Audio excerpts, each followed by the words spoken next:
Alors, faut-il vraiment avoir peur du virus Zika? Quels sont les risques pour les personnes infectées?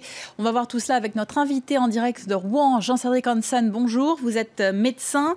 À ce titre, vous êtes membre de la Société française de médecine de catastrophe.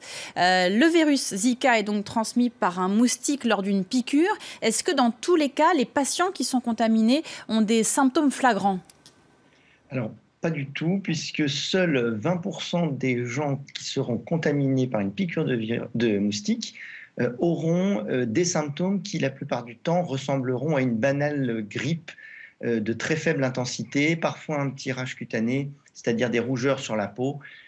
C'est quelque chose d'extrêmement banal. Il est quasiment impossible d'imaginer qu'on vient d'avoir une infection au Zika sur la simple description des symptômes. Il faut vraiment aller vérifier ça au niveau de la mise en évidence du virus dans le sang. C'est très compliqué. Dans les 20% restants, il y a des complications possibles, c'est cela, lesquelles?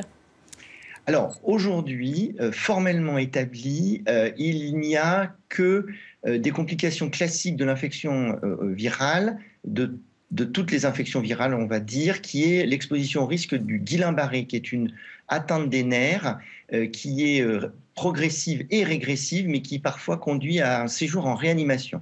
Ça, c'est un vrai point qui est négligé pour l'instant et qui est un vrai souci. Le deuxième point qui aujourd'hui fait peur à tout le monde et qui est l'apparition d'anomalies du système nerveux central des nouveau-nés. Pour l'instant, il n'y a pas de lien, à part une fréquence et on va dire, la coïncidence de deux épidémies, parce qu'il y a une épidémie de malformation du système nerveux central chez les nouveau-nés, dans les zones où on trouve à la fois le moustique tigre qui est responsable de la transmission du virus et le virus. Mais il n'y a pas de lien formel qui a été établi, c'est ça? Et pour l'instant, il n'y a pas, si vous voulez, de lien formel scientifique. Le nombre de cas totalement établis est de 8.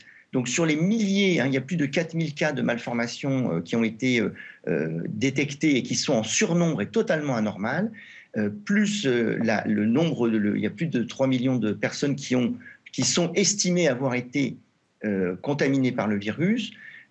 Tout ça, pour l'instant, n'est pas assez consistant pour pouvoir avoir des conclusions précises. On est dans une zone où il y a énormément de facteurs de confusion, c'est-à-dire il y a peut-être une autre cause de ces malformations environnementales, un autre virus peut-être qui serait plus logique, qui serait responsable de ces malformations. Donc pour l'instant, on peut dire que le fait qu'il y ait du Zika, du virus Zika détecté dans une zone, quelle qu'elle soit, est un marqueur d'un risque accru de malformation du système nerveux central.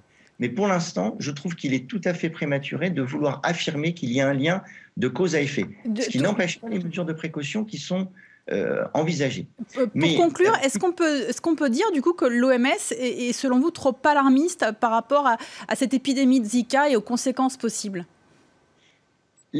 Pour l'instant, la manière dont on véhicule l'information me semble imposer un lien de cause à effet qui n'est pas établi et qui peut entraîner des erreurs d'interprétation, d'appréciation et donc de mauvaises décisions. Ce qui est certain, c'est que là où il y a du Zika aujourd'hui, là où il y a du virus Zika aujourd'hui, il faut une surveillance très importante sur le plan obstétrical des femmes enceintes. Ça, c'est clair, puisqu'il y a visiblement, il se passe quelque chose. Maintenant, qu'est-ce qui se passe et pourquoi il y a tant de malformations? Pour l'instant, je n'ai pas de réponse satisfaisante et on ne diffuse pas de réponse satisfaisante sur cette question. Merci beaucoup Jean-Cédric Hansen pour vos éclaircissements concernant ce virus Zika.